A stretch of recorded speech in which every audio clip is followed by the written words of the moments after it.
Zach Wilson returns, and it feels like the Jets coaching staff has run out of ideas. That and more today on Locked On Jets. You are Locked On Jets, your daily New York Jets podcast. Part of the Locked On Podcast Network, your team every day.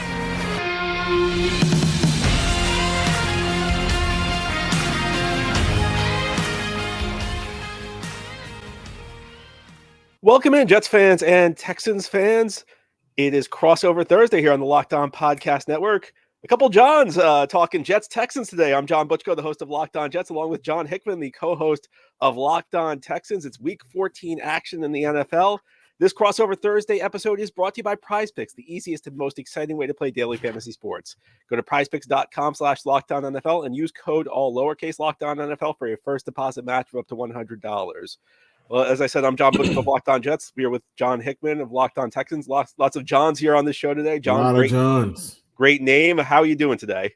Doing great. Got a newborn, and so a lot of my time has been dedicated to the baby and work, but including with their work is the Texans, and the work don't stop. We are on a playoff push here, and on the other side, how are you doing? Are you stressed out? Are you kind of tired of the Aaron Rodgers drama and the Zach Wilson news leaking? Will he not play? Did you not want to play?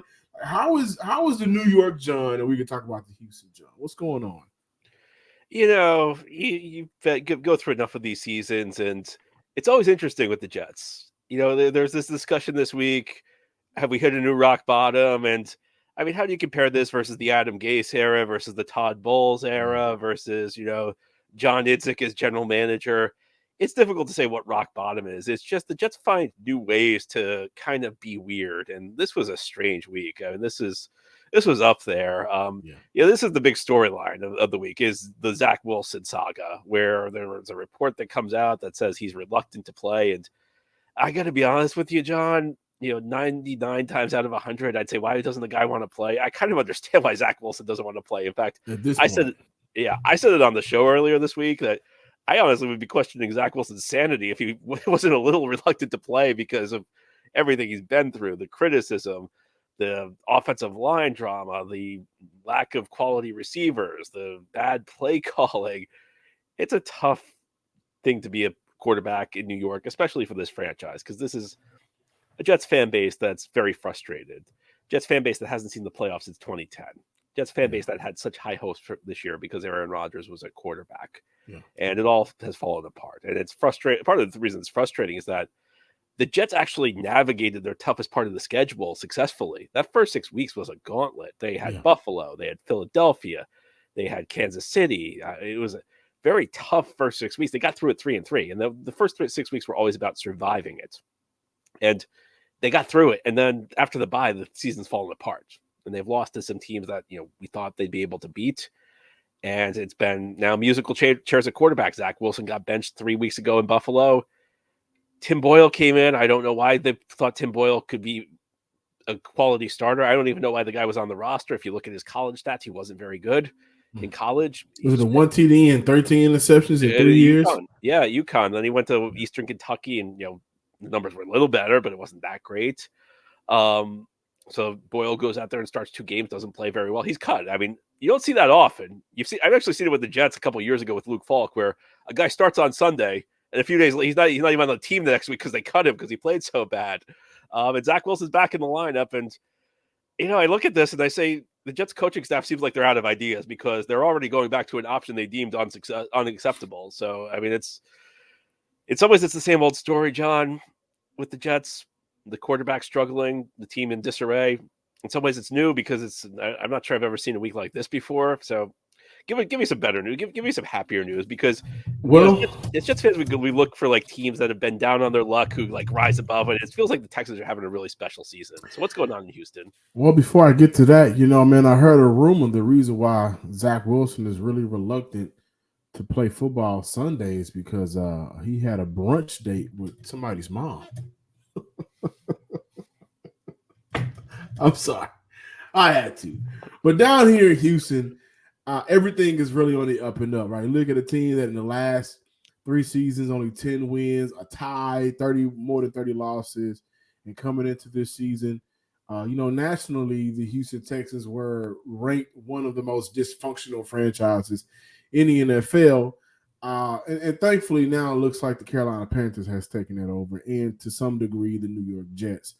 But down here in Houston and H-Town right now, they're just gearing up for a playoff opportunity, which is something that a lot of people didn't believe would happen. You got CJ Stroud, who I think is the rookie of the year offensively. And I really do think that, will he win it? No.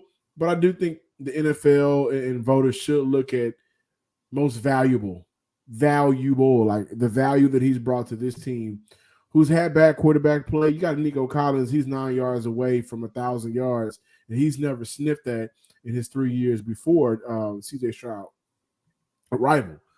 And so you're looking at that offense, top offense in the NFL. I think it's number 9 in the NFL, number 4 or 5 passing offense in the NFL. Not getting a lot from the run game. So that shows you how great of a quarterback and how great of a rookie season that CJ Stroud is having. And overall, when we look at the opposite quarterback situations, Houston has become a grounded organization, an organization that is not operating in chaos anymore, which is kind of funny because they were operating in chaos with a pastor at the helm and Jack used to be. And so I kind of question, what kind of pastor are you, jokingly? But this is an organization that's really did a 180, right? D'Amico Ryan's coming from their Shanahan tree, so is Robert Saleh. And a lot of people want Saleh's job to be taken away from him. I'm not so sure of that, honestly. I just want I think the general manager's job should be taken. I forget the general manager's name for New York, but I think he's on a piss poor job. But I think Robert Saleh is a good coach. He's been dealt a terrible hand from the quarterback situation to Aaron Rodgers kind of hijacking the organization and bringing in Nathaniel Hackett and 2 old receivers that haven't really contributed. And again, Nathaniel Hackett is not a good coach in my mind. I think he's survived based off of the connection to Aaron Rodgers. Not good at his job. So I think Robert Saleh is going to maybe be the fall guy. But here in Houston, the total opposite. D'Amico coming in, revamping this entire team with a swarm mentality on both sides of the ball. And the quarterback situation here in Houston is the brightest it's been since Deshaun Watson's era. And I would go back to that last year with Deshaun Watson had crazy numbers, but only won 4 games. This year is brighter than that because there's a real opportunity and shot to make the playoffs. So everything's kind of gravy down here in Houston. The weather's nice. It's, highs of 60. That's great for Houston. The sun is out. We got the wind blowing. Everything's kind of cool, relaxed. You're coming up on an easy kind of part of your schedule. You got the New York Jets. A lot of people feel like it's a trap game, but as long as Zach Wilson is a starting quarterback, I'm not worried. Everything is pretty cool down here in H-Town, and it couldn't be even better. And, I don't have a vote. I'd vote for CJ Stroud for Rookie of the Year. I think he's just, he looks great. And like I said, it makes me hopeful because I saw where the Texans were the last couple of years. You see how quick it can turn around. It doesn't take that much, right? Right. Can I ask you a question? Just to get your thoughts a little bit on the Aaron Rodgers drama that he's brought to this organization. How draining has it been? This past week, you talk about the crazy week for the New York Jets. Got the leak come out, the leak of Zach Wilson not wanting to play, reluctant to play, right? Then you have Aaron Rodgers go on Pat McAfee show. It kind of seems like blasted the New York Jets organization. And if you look at the totality of this season, how they allowed him to hijack their organization because he's Aaron Rodgers, a quarterback, as great as he is, has some playoffs disappointments. But the name allowed for him to take over this organization. And when you look at every failure this year, it seems like Aaron Rodgers has his hands on it, including, and by no means am I championing an injury. That's not my job to go here. But including his injury because, hey, Nathaniel Hackett, I don't like this play call. I don't like when we do this, but yet we go out and do this. And that derails the entire season. I think there's a lot to it. I'll be honest, I was in the minority. I had a lot of reservations about making a deal for Rodgers, and there were lots of reasons for it. And part of it is I think it's the owner. I think it's Woody Johnson was so starstruck by Aaron Rodgers that they did everything they could to get him. They essentially handed the keys off to him. The Jets did not have a plan B this offseason. I mean, there were other options at quarterback they could have pursued. They pretty much just threw them all, they just said we're not doing that. We want to get Aaron Rodgers. So I think what's frustrating for me is that the Jets have a really good young core, and Rodgers was such a win now move. They got him. You get a 39-year-old quarterback. That's not a move you're thinking long term. And they manage their cap situation in a way that now they're not going to have much flexibility in the next couple of years. And it just seemed like a move that did not fit the time frame of the talent on the roster. And more than anything, it's one thing to get Rodgers, but getting Rodgers required them to hire Hackett. It required them to bring in Alan Lazard, who was not a great receiver. Randall Cobb, who's Randall Cobb was a good player back in the day, but he's long past his expiration date. Back in the day is so in the NFL. If you say back in the day, it's time to hang it up. You are right.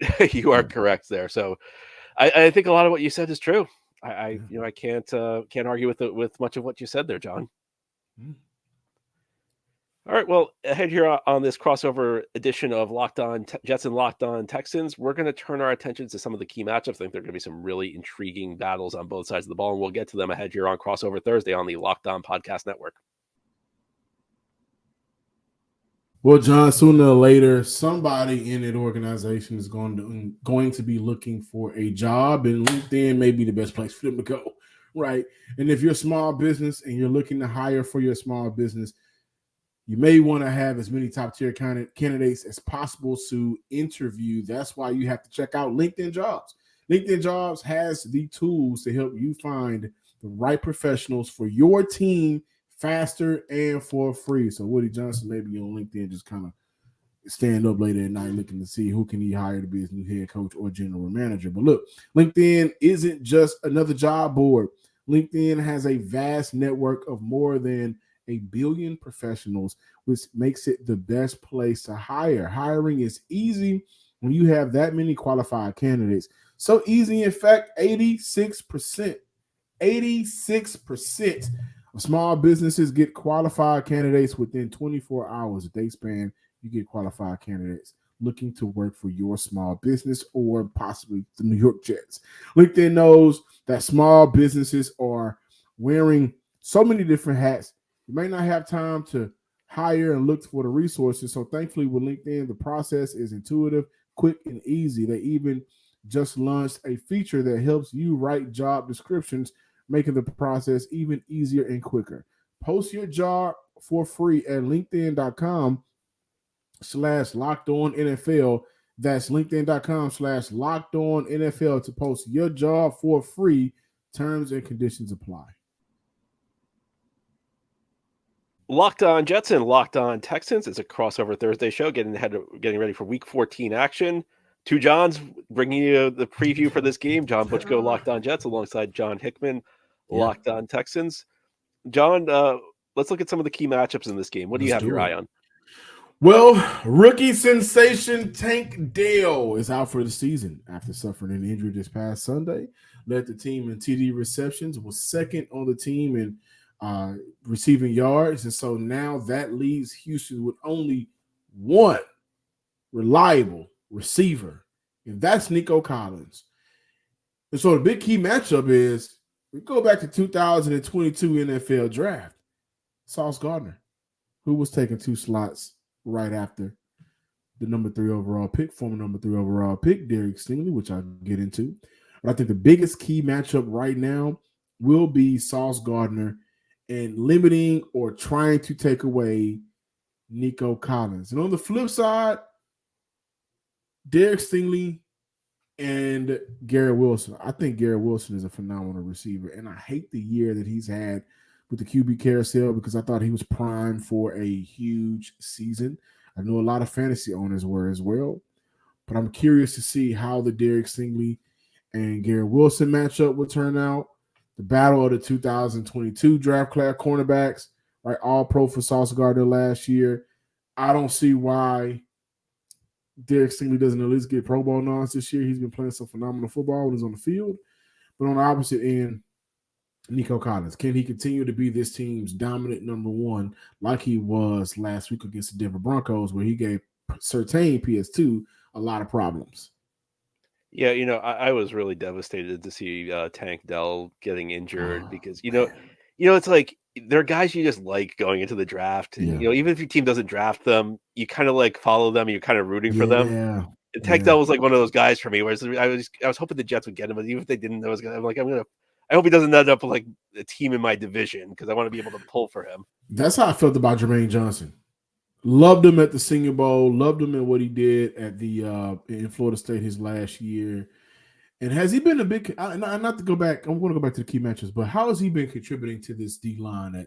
He's having a really good season. He's actually on pace. If he continues at his current trajectory, he's going to have a 10-sack season. And what's interesting about him is Jets had 4 picks in the top 40 last year. In fact, you mentioned a couple of them. So you had Sauce Gardner, we had Garrett Wilson, and Breece Hall, and the 3 of them all were outstanding last year. In fact, Sauce Gardner, Garrett Wilson were the defensive and offensive rookies of the year, respectively.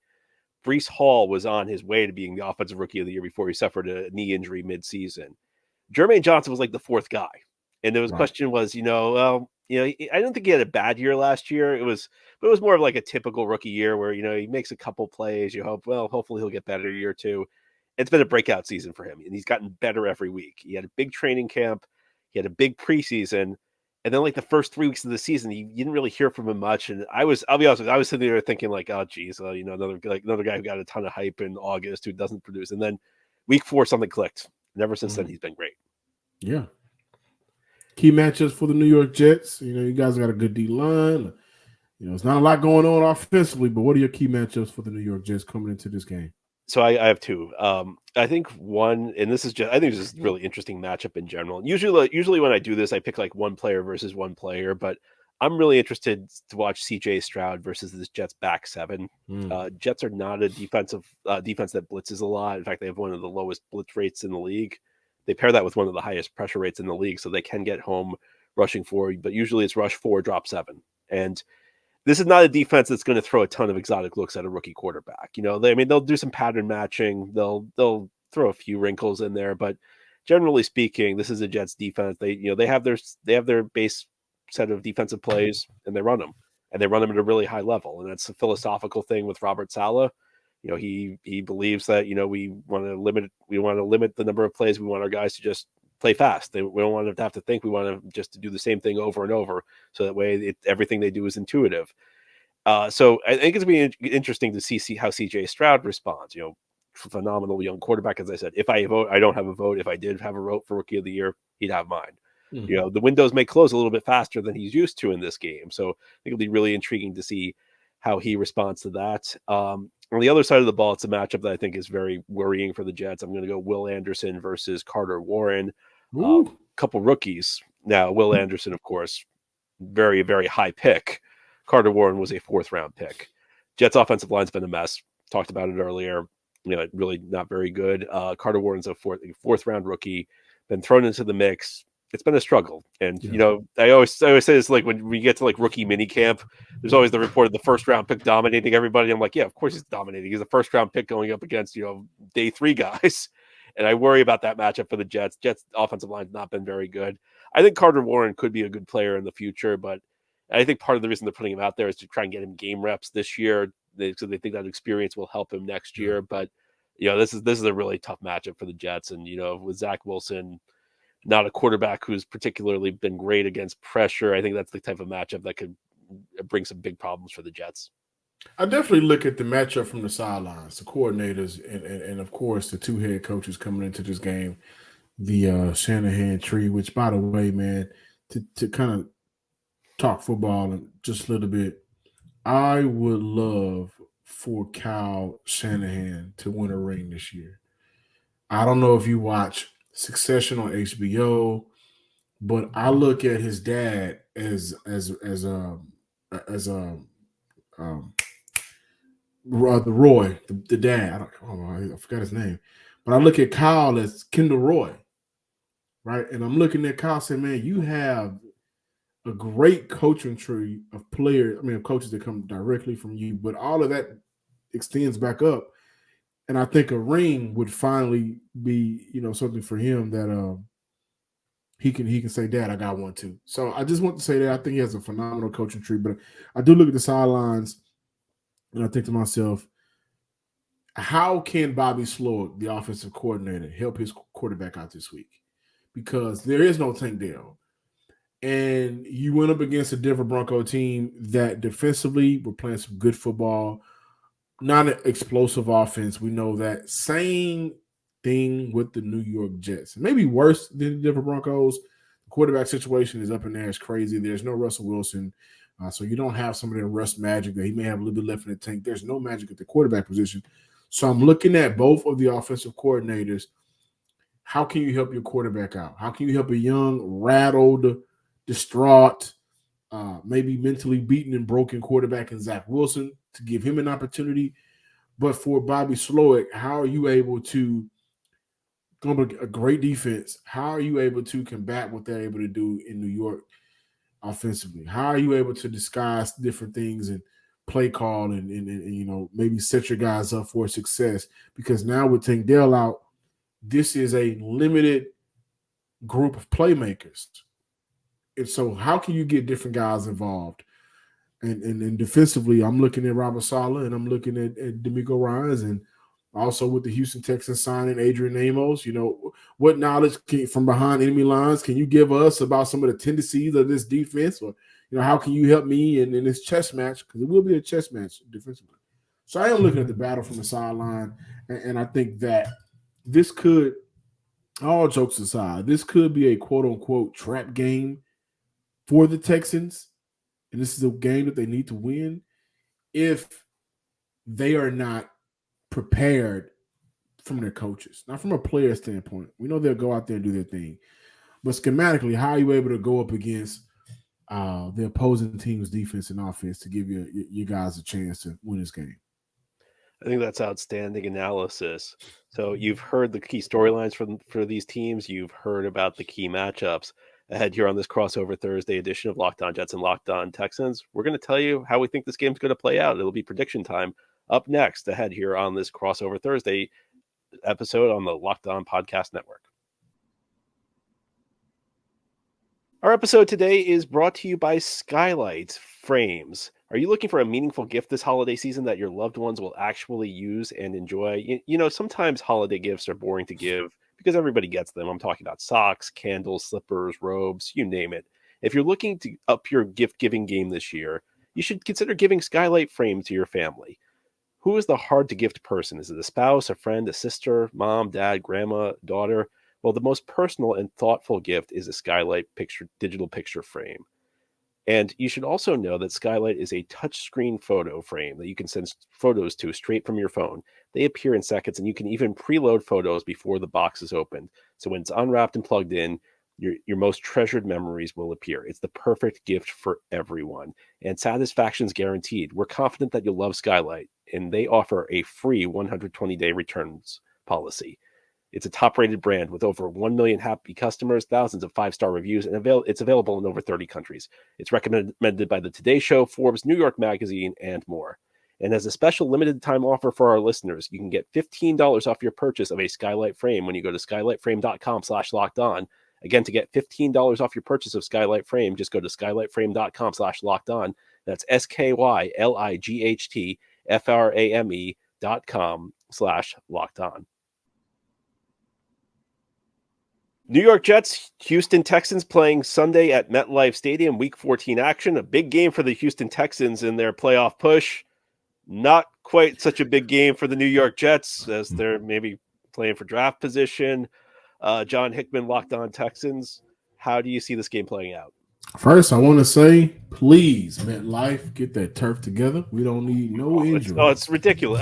How does an NFL team not have a playable surface? I don't know. Maybe, you know what? Maybe the Jets are cursed. Jets fans, don't kill me, but if you want to, go right ahead in the comments. I don't care. But maybe y'all are cursed. And that stadium is ridiculous. Oh, it's horrible. It's How horrible. did they spend $1.5 billion on this? We're gonna It's go. I ridiculous.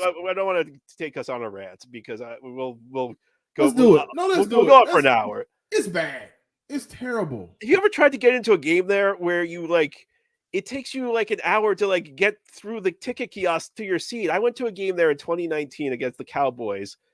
I went in, I think it was like 45 minutes. I go from the parking lot to the stadium. I'm barely in my seat at kickoff. The traffic's hard. It's in a suburb. The whole point of having the stadium in the suburb is supposed to be like you have plenty of space for parking. You can't get out of there. It's so bad. I think players should boycott MetLife Stadium. Oh man, I really do. End of rant. I'm sorry. It stinks. It stinks. And I saw some of the food that was served up there. No, thank you. But game predictions. Right now, I'm not sure how the Houston Texans offense is going to operate versus you guys. I'm going to be completely honest, right? Still got to respect their defense. Good defenses can give their offenses opportunities. With that said, I definitely see this being a 10-point victory for Houston, right? 2010 type of game where and what's funny is a lot of these games for Houston has come down to the last 30 seconds in the last like 8 games or something like that. So Houston hasn't been able to kind of pull away from opponents.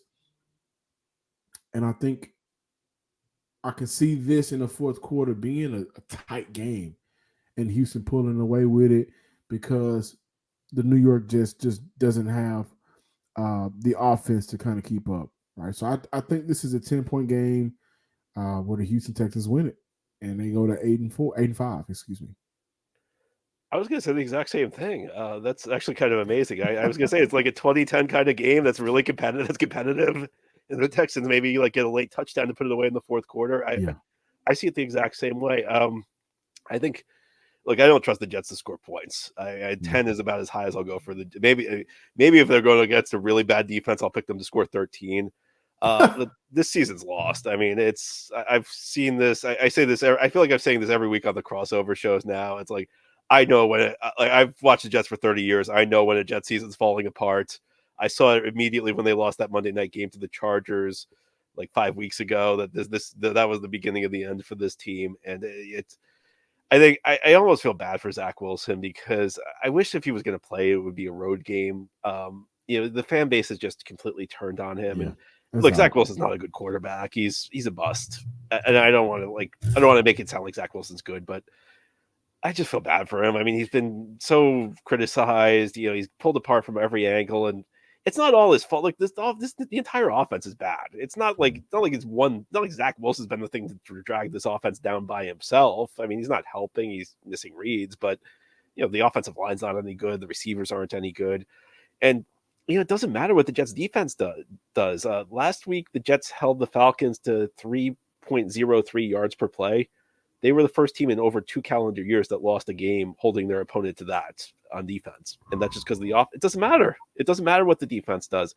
I think the defense will play well. I think CJ Stroud will have his moments, but I think he'll, this could be a tough game for him. But I think the Jets will probably give the Texans a short field once or twice. I think they'll probably give Houston some points that way. And it's just like the Jets defense has to play to such an impossibly high standard that I don't see how they can win games going forward unless there's some sort of bizarre event. I mean, the Jets went ahead of the Falcons last weekend 2-0 because they got an early safety.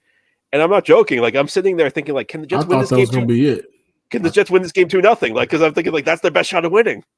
I thought that was it. Because I definitely, I don't know how we allowed Desmond Ridder to throw for 300 yards here, but and I think that's a big reason why the Texans went outside Adrian Amos. But I thought that was going to be it in that game. 2-0, we were going to look. Everybody, a fantasy owner across, every mad. Nobody did nothing. If you had Garrett Wilson or maybe Bijan, nothing happened because 2-0 is what decided to score in game. But that offense is bad, man. And the thing on Hackett, before we leave, like, what's his deal? I saw this with Adam Gase, where like the best career move you can make as a coach is to just become best friends with a Hall of Fame quarterback. So that's like how Adam Gase became the head coach twice in the league, as Peyton Manning loved him. Yeah. So like the man's a genius as far as like his career goes, because he can't run an offense well, but You're friends with Aaron Rodgers, which gets you jobs. I mean, that's what it comes. I think that's what it comes down to. He got into the league because his father was a coach. His father was a Jets offensive coordinator who was just as bad as him, and it's amazing because it's like 20 years ago. If Locked On Jets was around 20 years ago, I would have been complaining nonstop about Paul Hackett, his father. And I guess like 20 years from now, if I'm still hosting this show, I'll be complaining about the next generation of Hackett. It's just I can't get away from this family. Nathaniel Jr. Nathaniel Jr. Who would be linked to Archie Man when he comes out. It'll be Arch Man. Yeah, you're right. He'll be his best friend, but he won't be with the Jets. Jesus, man, this is bad. But you know nothing ever what? changes. Jets Jets. Anyway, John, it's been really nice chatting with you. You know, like I said, the Texans give me hope. One of these days, the Jets are going to turn this thing around, and I think it's possible. Yeah, I think for the Jets, of course, the Zach Wilson experiment should have never been an experiment in the first place. I think that next going into this draft, they'll find a QB late that they really like. And honestly, if I'm the Jets, my first pick, if I can pick a young quarterback, I may just do that. I would too. Maybe shore up that offensive line through free agency or throughout the draft. But I can't trust Aaron Rodgers. Plain and simple. So I don't know where they end up picking, right? But I think they do go for a quarterback in this year's draft to let him sit. And if Aaron Rodgers in that experiment just doesn't turn out to be what it needs to be once again, it's okay because now we've shored up our quarterback room. This year, after Aaron Rodgers, it was, nothing because they didn't expect for Zach Wilson to play, and he was already bad coming into the season. So it wasn't a plan, and they did not make a plan. I thought the Jets would trade for a quarterback at some point, but they never did. I thought Flacco would probably be a good option. They never brought him back. So their own decisions combined with Aaron Rodgers is what derailed their season, and it's really disappointing to see. Yeah, I think you said it well. Anyway, John, great chatting with you. Jets fans, you know me. I'm John Butchko, host of Locked On Jets. You know, Texas fans, you know him. He's John Hickman, the co-host of Locked On Texans. Two Johns. A couple Johns. Hope you enjoyed the show today. Jets fans, tune in to Locked On Jets tomorrow. Texans fans, tune in to Locked On Texans tomorrow. We'll continue previewing this Week 14 matchup between the Jets and Texans. Until then, take care, everybody.